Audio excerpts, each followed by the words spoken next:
할렐루야. 하나님께 영광 감사 올려드립니다. 여러분 모두를 축복합니다. 여호와 이레 오늘도 하나님의 인도하심 그 은혜와 응답을 사모합니다. 여호와 샬롬 평안 가운데 요한이시 승리하시기를 축원합니다. 라파의 하나님이 여러분들 상처받은 모든 영혼들과 육체를 치유하시기를 축복하며 이 영상을 꼭 한 분 이상에게 전달하시기 바랍니다. 반드시 응답이 있습니다. 자, 오늘은 성소 출입문과 지성소의 휘장을 살펴보겠습니다. 기도합니다. 영광이 하나님께 있습니다. 온 마음으로 하나님을 사랑합니다. 주의 백성들을 축복하시고 성막론의 말씀들을 깨닫게 하시며 이제 구원의 문을 들어선 백성들이 성소와 지성소로 나아가며 그 은혜의 깊은 여정을 체험하게 하시고 이 시대의 왕같은 제사장으로 하나님 앞에 서게 하옵소서.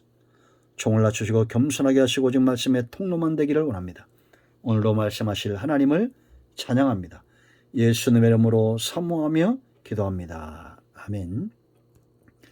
자, 26장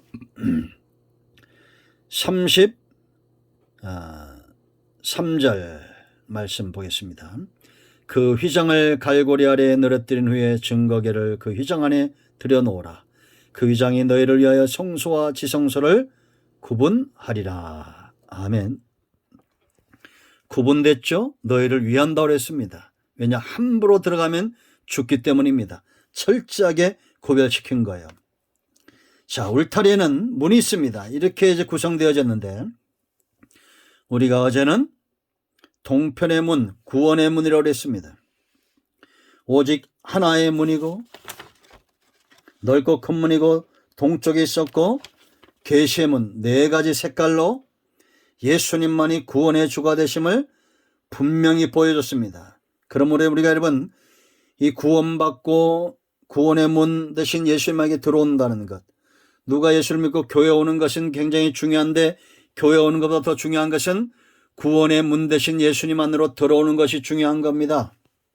그래야 이단에게 넘어지지 않아요. 선한 목자신 주님을 경험함으로 문 대신 주님, 선한 목자 대신 주님, 생명을 얻되 더 풍성히 얻는 경험과 체험, 그걸 통해서 싹군에게, 도둑에게, 강도에게 넘어가지 않고 울타리로 넘어온 모든 것들은 다 강도들입니다. 울타리가 있다는 것, 무리가 있다는 것은 역사를 말하는 겁니다.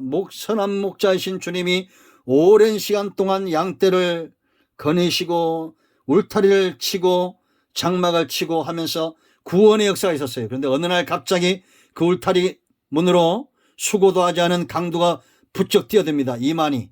또 절도가 들어옵니다. 안상홍. 이러한 것들에 넘어가지 마세요. 오직 예수님만이 여러분의 생명과 풍성함의 문제를 해결한다라는 겁니다. 그래서 여러분, 주님 만난 자와 이단의 강도에게 붙들린 자는 다른 겁니다. 빼앗기는 자와 얻는 자가 어떻게 똑같겠어요? 생명을 얻은 자와 뺏긴 자, 더 풍성히 얻은 자와 뺏긴 자, 다른 겁니다. 그러므로 여러분, 절대 이단들에게 속지 마세요. 예수님만이 구원의 주가 되시는 거예요. 이제 이 뜰에서 번제단과 물두멍을 지나 성소로 들어가는데 이건 제사장의 출입문입니다. 제사장들이 섬기게 돼 있어요. 이 제사장들은 누구냐? 물두멍에서 수족을 씻는 자요. 물두멍까지는 백성들은 올 수가 없었습니다. 번제단에서 5대 제사를 드리고 이제 우리가 번제단의 구체에 나올 겁니다.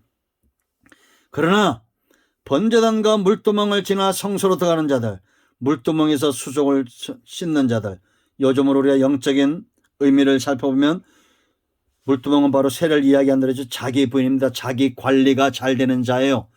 우리가 뜰을 다니면서 은혜 아래 거하면서도 손발이 더럽혀질 때 그걸 씻는 자, 예수 믿고도 철저하게 손발 씻듯이 우리가 죄를 씻는 자, 자기 관리를 잘하는 자, 하나님과 사람들 앞에 철저하게 영적인 관리가 잘 되는 자, 그런 자들에게 성소 안의 축복들이 열려지는 겁니다. 여러분, 말씀이 사모가 안 되고 기도가 안 되고 성령의 조명하심이 느껴지지 않고 눈이 먼 것 같고 귀가 먼 것 같아요. 왜 그런지 아십니까?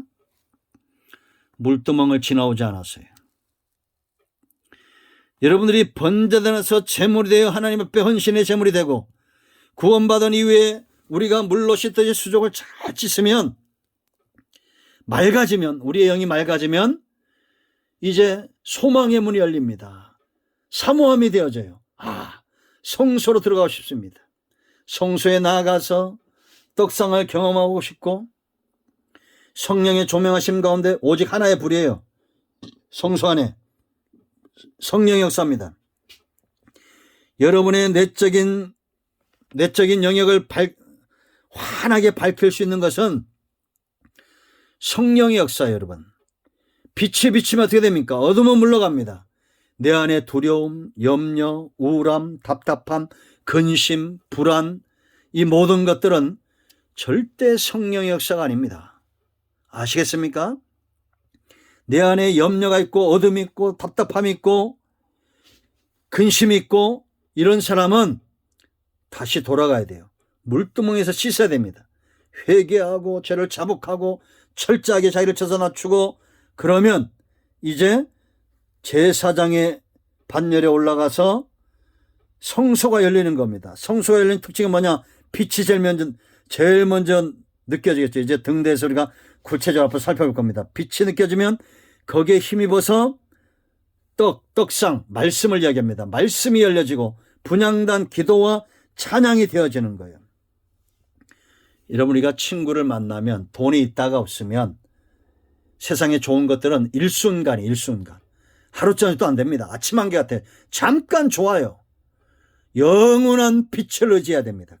꺼지지 않는 빛, 성령의 빛, 구원의 빛, 예수의 구원의 공로로 임한 성령의 역사하심, 그 성령을 쫓아 주님을 따라갈 때 어둠에 다니지 않고 생명의 빛을 얻는 겁니다. 그런 자들에게 말씀과 기도와 찬양이 열려져서 이 은혜가 깊어지고 삶이 평안해지는 겁니다. 오늘 문제 하나 해결했다고 또 내일 문제가 오면 불안하고 물두멍으로 돌아가세요. 앞으로 구체적으로 볼 겁니다. 자, 이제 세 번째 문이 열려요. 지성소의 문입니다. 구분하는 거예요. 너희를 위하여. 여러분, 대제사장 외에는 이 문에 들어갈 수 없어요. 지성소에 들어갈 때는 번제단에 죽은 제물의 피를 의지해서 지성소로 나아갈 수 있었습니다. 우리는 누구의 피를 의지합니까? 주의 보혈을 의지하는 것입니다. 이 대제사장이 열렸다고 그랬죠. 베드로전서 2장 9절 말씀 보면 왕같은 제사장이라고 했어요.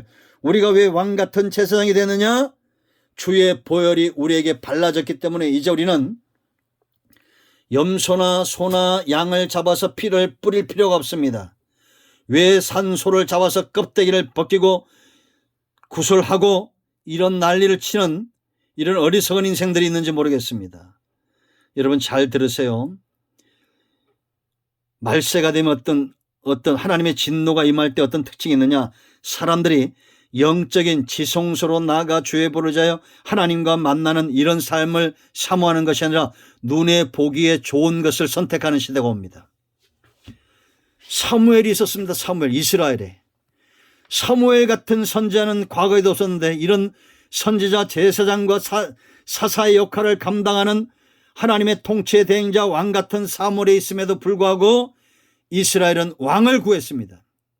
우리도 대선 지났죠? 사람들이 어떤 왕을 구합니까? 어떤 대통령 뽑아요? 사울왕 시대 똑같아요. 자기 눈에 보기에 키가 크고 준수하고 이스라엘 백성들보다 머리 하나가 더 크고 잘생겼고 이런 사람을 쫓아 왕을 삼습니다. 사무엘이 하나님의 말씀을 대언하여 진노하고 그 왕이 너희의 올무가 되고 너희 자녀들을 데려갈 것이고 너희에게 세금을 매길 것이고 군대로 착출할 것이고 종으로 노예로 착출할 것이다. 그런 진노의 말이 떨어져도 들은 척도 안 하고 왕을 구합니다. 꼭 이 세대와 같아요. 결국은 낭패를 당하죠. 그러나 하나님은 그렇게 외모만 보고 왕을 구하는 그 시대 가운데 하나님은 한쪽에서 다윗을 준비하고 있었습니다. 정신 차리고 영적인 안목으로 세상을 보세요. 우리가 신앙을 가졌다고 해서 눈이 떠진다고 그랬잖아요. 지성소로 들어가 하나님을 만나야 눈이 떠지죠. 여러분 광화문에 왜 갑니까? 그 주변에 있는 여러분 많이 모인다고 보세요. 여러분 왜 저 교회는 정치 얘기만 하냐고 그러잖아요. 성경을 이야기해야죠. 왜 정치 얘기만 합니까? 똑바로 알고 똑바로 보고 똑바로 들으세요. 왕같은 제사장으로 지성소로 들어가길 축복합니다. 사울왕 구했다가 이제 낭패를 당하는 그런 나라 만들지 마세요. 왜 우리 눈에 보기에 좋은 사람들만 취합니까? 여러분 흠이 있다고요? 다이아몬드 흠 있으면 버릴 거예요? 아니잖아요. 하나님을 두려워하는 자를 뽑아야 됩니다. 앞으로 정신 차리고 이 시대가 하나님의 진노 아래 떨어지지 않으려면 하나님 편에 서야 됩니다. 지성소로 들어가세요. 여러분 지성소에 뭐가 있었습니까? 십계명 돌판, 만나 담은 항아리, 아론의 쌍난 지팡이, 이 하나님의 은혜인데 이걸 전부 죄로 바꿔놨어요. 이스라엘 백성들이. 십계명의 돌판이 출애굽기 32장 15절로 20절 깨집니다. 왜? 금송아지. 하나님이 주시는 계명대로 순종하여 이것이 신앙인데 자기가 다듬고 자기가 만든 신을 섬기고자 하는 것. 하나님이 다듬고 하나님이 말씀하셔야 우리가 사는데 내가 다듬고 내가 원하는 신을 섬기는 약한 세대. 만나 담은 항아리. 여러분 이게 만나잖아요. 이것이 무엇이냐? 그런데 민수기 21장 5절 가면 우리가 이 하찮은 식물을 싫어한다 이렇게 말합니다. 과거의 말씀만 전할 때는 우리 목사님 말씀만 전하고 감사하고 할렐루야 했던 자들이 이제는 세월이 가면서 물론 다 그렇다는 건 아닙니다. 하찮은 음식으로 귀를 막고 여러분 설교가 안 들리는 사람들의 특징이 있어요. 하품해 대고 줄이 들고 물론 저도 제가 부족한가 합니다. 그러나 여러분들이 정말 성령 충만하고 은혜 아래 있으면 나오미 같은 사람에게서도 하나님을 발견하는 룩 같은 신앙인이 되세요. 제가 얘기했잖아요. 앞으로 모세 같은 사람, 바울 같은 사람 안 나옵니다. 마지막 때는. 여러분 정말 믿음 얻기 힘든 시대예요. 족한 줄 아시고 말씀에 서시기 바랍니다. 아론의 쌍난 지팡이죠. 민수기 17장. 하나님의 통치에 반역했던 그들을 불러내고 그들 가운데 족장들을 나오게 하고 그들의 지팡이를 벗게 옆에 둡니다. 어디서 싹이 났어요? 살구 열매가 열리고 아론의 쌍난 지팡이요.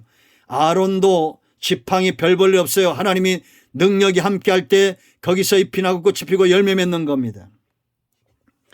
지성소의 문이 열렸다는 것은 이제 내가 하나님이 다듬는 대로 가는 거예요. 십계명이 그 중심에 있는 사람. 하나님이 주신 만나를 무엇보다 사모하는 겁니다. 만나, 하늘의 만나가 그 중심에 있는 사람. 하나님의 질서에 순종하는 사람. 이런 사람에게 지성소의 문이 열려진 겁니다. 여러분 중에 그런 분이 있을 줄로 믿습니다. 할렐루야. 이런 모두를 축복합니다. 오늘은 여기까지 합니다. 기도합니다. 영광이 하나님께 있습니다. 온 마음으로 하나님을 사랑합니다.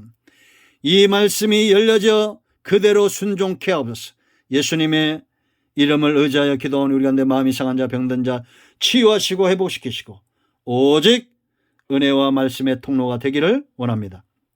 예수님의 이름으로 사모하며 축복하며 치유하며 기도합니다. 아멘. 할렐루야. 응답되었습니다. 이 영상을 꼭 한 분 이상에게 토스하세요. 축복이 배가 됩니다. 아멘. 할렐루야.